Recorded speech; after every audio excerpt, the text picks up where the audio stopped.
강병호 목사님의 로마서 8장 9절과 10절 설교 말씀을요, 오늘 당신과 함께 좀 깊이 들여다보려고 합니다. 하나님의 영이 여러분 안에 계십니다. 이 구절, 우리에겐 참 익숙하죠? 네, 정말 많이 듣는 말씀이죠.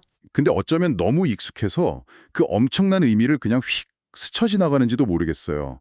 오늘 저희는 이 한 문장이요, 그냥 뭐 마음의 위로나 좋은 기분, 이걸 넘어서 당신이라는 존재의 운영체제가 완전히 바뀌었다는 선언이라는 걸 확인하게 될 겁니다. 맞습니다.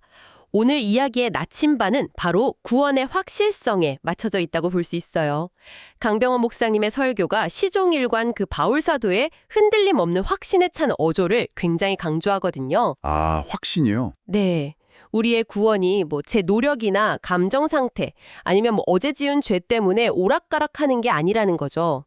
그 대신 우리 안에 내주하시는 성령님, 이게 눈에 보이지는 않지만 가장 실체적인 증거에 기반한다는 사실을 파헤쳐볼 겁니다.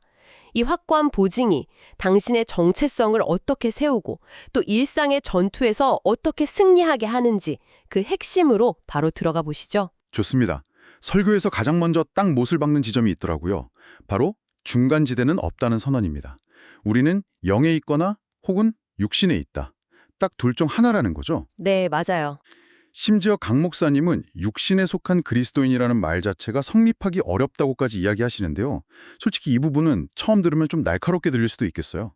그렇죠. 약간 흑백 논리처럼 느껴지기도 하고 조금은 정죄하는 것처럼 들릴 수도 있고요. 충분히 그렇게 느끼실 수 있습니다. 그래서 여기서 육신에 있다는 말의 의미를 정확히 짚는 게 정말 중요해요. 설교에서도 강조하듯이 이게 오늘 실수로 죄를 지었거나 유혹에 잠시 넘어진 그리스도인, 이걸 말하는 게 절대 아닙니다. 아, 그게 아니군요. 그럼요. 그건 우리 모두의 현실이니까요. 여기서 말하는 육신에 있는 상태라는 건 근본적으로 하나님과 단절된 상태, 그러니까 거듭나지 않은 자연인의 상태를 의미합니다. 아, 즉 생명의 주인이신 하나님과의 연결이 아예 끊어져 있는 상태인 거죠. 그러니까 죄를 짓는 그 행위의 문제가 아니라 소속 자체가 다르다는 신분의 문제라는 말씀이시군요. 바로 그겁니다. 그리고 그 신분을 가르는 유일하고 결정적인 기준, 그게 바로 그리스도의 영, 즉 성령께서 그 사람 안에 계시는가 아닌가 하는 점이에요. 9절 하반절에 바울이 정말 단호하게 선언하잖아요. 누구든지 그리스도의 영이 없으면 그리스도의 사람이 아니라. 네. 이것보다 더 명확한 기준은 없는 거죠. 있으면 그리스도의 사람이고 없으면 아닌 겁니다. 중간은 없어요. 그 지점이 명확해지니까 다음 질문이 자연스럽게 따라오네요. 제 주변에도 보면 스스로 그리스도인이라고 말하고 교회도 열심히 다니는데 솔직히 삶의 열매나 가치관을 보면 세상 사람들과 구별이 잘 안 되는 경우가 있거든요. 네, 있죠. 세상의 성공, 쾌락, 자기 욕심을 채우는데 더 몰두하는 것처럼 보일 때 이 중간은 없다는 기준을 어떻게 적용해야 할까요? 정말 중요하고 또 실제적인 질문입니다. 설교는 그 해답 역시 성령 안에서 찾고 있어요. 물론 우리가 겉모습만 보고 함부로 누군가의 구원을 판단할 수는 없죠. 하지만 그 사람 안에 성령이 정말 계시는지를 가늠해 볼 수 있는 아주 결정적인 증거가 있는데 바로 회개입니다. 회개요? 더 정확히 말하면 죄에 대한 불편한 마음이죠. 성령이 내주하시는 하나님의 자녀는요, 죄 가운데 계속 편안하게 머무를 수가 없어요. 성령께서 우리 안에서 탄식하시면서 끊임없이 우리를 아버지께로 돌이키려는 마음을 주시기 때문입니다. 와, 그 관점은 정말 새롭네요. 그러니까 내가 넘어졌다는 그 사실 자체가 중요한 게 아니라 넘어진 후에 아파하고 일어나려고 버둥거리는 그 마음 자체가 내 안에 성령이 살아계시다는 증거라는 말씀이시군요. 바로 그거죠. 오히려 죄를 짓고도 아무런 양심의 가책이나 불편함이 없다면 그게 정말 내 안에 생명이 없는 심각한 신호일 수 있겠네요. 그렇습니다. 설교에서는 이것을 영적인 면역체계에 비유할 수 있다고 해요. 건강한 사람은 바이러스가 들어오면 열이 나고 아프면서 싸우지 않습니까? 네, 그쵸. 그 아픈 반응이 살아있다는 증거인 것처럼 죄에 대한 고통과 회개하려는 마음이야말로 우리 영혼이 살아있다는 가장 강력한 증거입니다. 결코 정죄의 증거가 아니라 하나님의 자녀라는 은혜의 증거인 셈이죠. 그런 죄책감과 싸우는 우리에게 이 탕자의 비유가 정말 강력하게 다가오는 것 같습니다. 설교의 핵심 비유로 등장하는데 아들이 모든 걸 탕진하고 돼지우리에서야 비로소 아버지 집을 떠올리죠. 네. 그런데 그의 계획은 아들로 돌아가는 게 아니었어요. 아버지, 저는 이제 아들이라 불릴 자격이 없으니 품꾼의 하나로 써주십시오. 철저히 자기 행위로 무언가를 갚아보려는 계산이 깔려 있었던 거죠. 바로 그 지점이 인간적인 생각과 하나님의 은혜가 극명하게 갈리는 지점입니다. 아들은 밤새도록 무슨 말을 해야 용서받을 수 있을지, 어떻게 해야 아버지 집에 머물 수 있을지 자기 시나리오를 차고 있었겠죠. 그러겠죠. 하지만 아버지의 반응은 어떻습니까? 아들이 그 자기 비하적인 변명을 늘어놓기도 전에 아버지는 달려가서 아들을 껴안고 입을 맞춥니다. 아들의 구차한 말은 들을 필요도 없었던 거예요. 아들이 돌아왔다는 그 사실 하나로 모든 게 끝난 거죠. 이것이 바로 우리의 어떠한 공로나 자격과도 상관없는 하나님의 전적인 구원의 은혜입니다. 설교에서 아들의 그 모든 근심과 고민이 처음부터 쓸데없는 것들이었다는 표현이 제 마음에 확 와서 바뀌었습니다. 저 역시 하나님 앞에 나아갈 때 제 실패와 허물을 먼저 계산하고 이걸 어떻게 설명하고 용서받아야 하나 고민할 때가 많거든요. 우리 대부분이 그렇죠. 그런데 아버지는 아들의 재산 목록이나 그간의 행실 보고서에는 전혀 관심이 없으셨네요. 전혀요. 아버지 눈에는 아들의 그 남루한 모습, 굶주린 얼굴만 보였을 뿐입니다. 그리고 즉시 아들의 신분을 회복시키죠. 설교에서 풀이하다시피 종들에게 내어오게 한 가장 좋은 옷, 이건 완전히 회복된 아들의 신분을 상징합니다. 아, 신분의 회복. 냄새나는 돼지우리의 옷을 벗기고 의의 옷을 입히시는 거죠. 손의 가락지는 아들로서의 권위와 권세의 회복을 의미하고요. 가락지는 권위. 네. 그리고 발의 신발은 더 이상 종이 아니라 이 집의 자유인이고 네가 설 자리는 바로 여기라는 확증을 뜻합니다. 아들은 품꾼이 되려고 했지만 아버지는 단 한순간도 그를 아들 이외의 다른 존재로 생각한 적이 없었던 겁니다. 듣고 보니 이 급진적인 은혜가 한편으로는 그럼 마음대로 살아도 어차피 다 용서해 주시는 것 아닌가 하는 오해를 낳을 수도 있겠다는 생각이 드네요. 이른바 값싼 은혜로 전락할 위험은 없을까요? 예리한 지적이십니다. 하지만 진정한 은혜를 체험한 사람은 결코 그렇게 반응할 수 없어요. 탕자가 아버지의 그 무조건적인 사랑을 경험한 후에 다시 돼지우리로 돌아갔을까요? 아니겠죠. 천만에요. 그는 아마 평생 그 은혜에 감격하면서 아버지 곁에서 아들답게 사는 법을 배워갔을 겁니다. 성령의 내주하심도 마찬가지예요. 우리 안에 계신 성령은 우리를 죄짓도록 내버려 두시는 분이 아니라 우리를 거룩한 삶으로 이끄시는 분이거든요. 따라서 아버지의 은혜를 깊이 알수록 우리는 죄에서 더 멀어지게 되어 있습니다. 알겠습니다. 탕자의 비유를 통해 우리의 신분이 우리의 행위가 아닌 아버지의 선언에 달려있다는 것을 확인했는데요. 이처럼 변치 않는 신분을 확인한 후 설교는 성령께서 우리에게 주시는 두 가지 구체적인 보장을 제시합니다. 첫 번째가 방금 이야기한 신분의 보장이군요. 네. 우리의 신분은 우리의 감정이나 컨디션 혹은 주변 사람들의 평가에 따라 흔들리는 주식 같은 게 아니에요. 우리 안에 성령이 계시다는 객관적이고 영원한 사실에 기반한 확정된 현실입니다. 아, 확정된 현실. 네.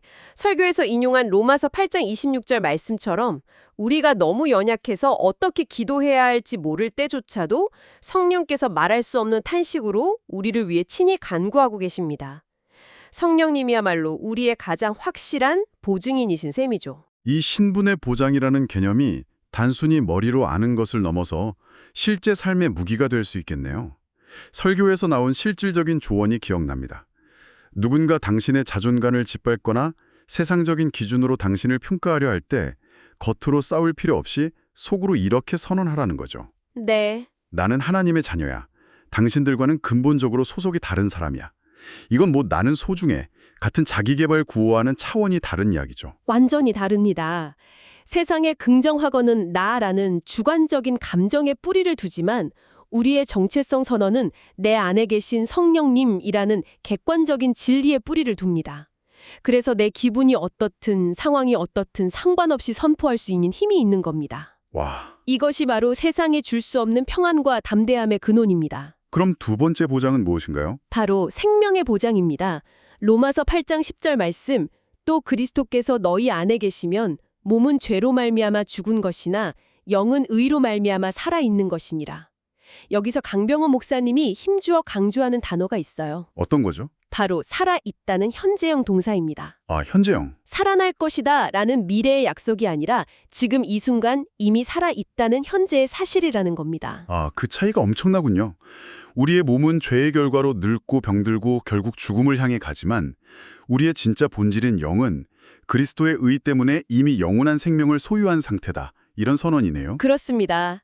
그래서 바울 사도가 로마서 8장 마지막에서 그토록 확신에 찬 승리의 노래를 부를 수 있었던 거예요. 사망이나 생명이나 그 어떤 피조물이라도 우리를 그리스도 예수 안에 있는 하나님의 사랑에서 끊을 수 없다고 선포하잖아요. 네, 이 생명의 보장은 우리가 겪는 질병, 실패, 관계의 단절, 심지어 죽음의 위협 앞에서도 결코 흔들리지 않는 절대적인 안전장치와 같습니다. 우리의 영은 이미 안전하기 때문이죠. 알겠습니다. 신분도 보장되고 영원한 생명도 보장된다는 건 알긴 했는데 그래서 오늘 하루 마주하는 이 지긋지긋한 죄의 유혹 앞에서는 구체적으로 어떻게 힘이 드는 걸까요? 이 모든 놀라운 진리가 저의 아주 평범하고 때로는 고단한 일상과 어떻게 연결되는지 궁금합니다. 바로 그 지점이 믿음과 삶을 일치시키는 핵심입니다. 설교는 마귀의 공격이나 스스로에 대한 깊은 회의감이 들 때 우리가 기억해야 할 세 가지를 제시해요. 첫째, 지금 당신 속에 누가 계시는지 기억하십시오. 그냥 좋은 기운이나 긍정적인 에너지가 아니라 온 우주를 창조하신 하나님의 영, 그리스도의 영, 성령님이 당신 안에 계십니다. 그리고 둘째는요? 둘째, 그분이 잠시 머물다가는 손님이 아니라 당신 안에 완전히 거처를 삼고 내주하고 계심을 기억하는 겁니다. 집주인으로 살고 계시다는 거죠. 아, 집주인? 셋째, 죄의 유혹이 찾아올 때 당신의 몸이 그냥 당신의 소유물이 아니라 거룩하신 성령께서 거하는 성전임을 기억하고 선포하는 것입니다. 와, 그 관점은 죄와의 싸움을 완전히 다른 차원으로 이끄네요. 이전에는 수동적으로 주님 제가 너무 약해요. 이 죄에서 저를 구원해 주세요라고 기도했다면 이제는 훨씬 더 능동적이고 권세 있는 기도를 할 수 있게 되는 거군요. 정확합니다. 내 몸은 하나님의 성전이므로 이 더러운 생각과 욕망은 여기에 들어올 수 없다. 예수 그리스도의 이름으로 명하노니 또 나가라. 이렇게 주인의 권세를 사용하는 겁니다. 네, 사단은 우리의 영을 직접 건드릴 수 없기 때문에 우리 몸의 연약함, 즉 탐심이나 정욕, 교만 같은 것들을 자극해서 영을 병들게 하려고 하거든요. 하지만 내 몸이 성령의 전이라는 인식을 분명히 할 때 우리는 그 공격의 통로를 차단할 힘을 얻게 됩니다. 나는 왜 이렇게 의지가 약할까? 이렇게 자책하는 대신 내 안에 계신 성령님의 능력을 의지하는 믿음이 약했구나라고 정확히 진단하고 다시 주님을 붙들 수 있게 되는 거죠. 오늘 강병호 목사님의 설교를 통해 살펴본 것처럼 성령의 내조하심은 그저 우리에게 위로를 주는 좋은 생각이나 긍정적인 마음가짐이 아니었습니다. 그것은 그리스도인을 정의하는 실체적인 근거이자 결코 흔들릴 수 없는 믿음의 토대였네요. 네, 설교의 표현을 빌리자면 아무리 착하고 멋진 사람이라도 그 안에 그리스도의 영이 없다면 결국 빛바랜 그림처럼 사라질 뿐이지만 우리에게는 영원한 생명의 보증이 있는 것이죠. 맞습니다. 그래서 설교는 마지막에 우리에게 중요한 인식의 전환을 촉구합니다. 나는 그리스도처럼 살아야 해. 라는 무거운 의무감과 노력의 자리에서 그리스도의 영이 내 안에 이미 계심으로 나는 그분께 순종하기만 하면 돼. 라는 믿음과 선안의 자리로 옮겨가라는 권면입니다. 그 차이가 크네요. 내가 운전대를 잡고 힘겹게 노력하는 삶이 아니라 내 안에 계신 성령께서 나를 주도하시도록 운전대를 내어드리는 삶이죠. 이 지점에서 오늘 이야기를 듣고 계신 당신께 생각해 볼 질문 하나를 드리고 싶습니다. 만약 하나님의 영이 당신 안에 잠시 머무는 손님이 아닌 이 집의 진짜 주인으로 거처를 삼고 계시다는 사실이 당신의 운영체제가 된다면 내일 아침 눈을 떴을 때 가장 먼저 달라질 당신의 첫 번째 생각 혹은 첫 번째 말은 무엇일까요? 그 작은 변화야말로 당신의 삶을 통해 복음의 진리가 증거되는 위대한 시작이 될 것입니다.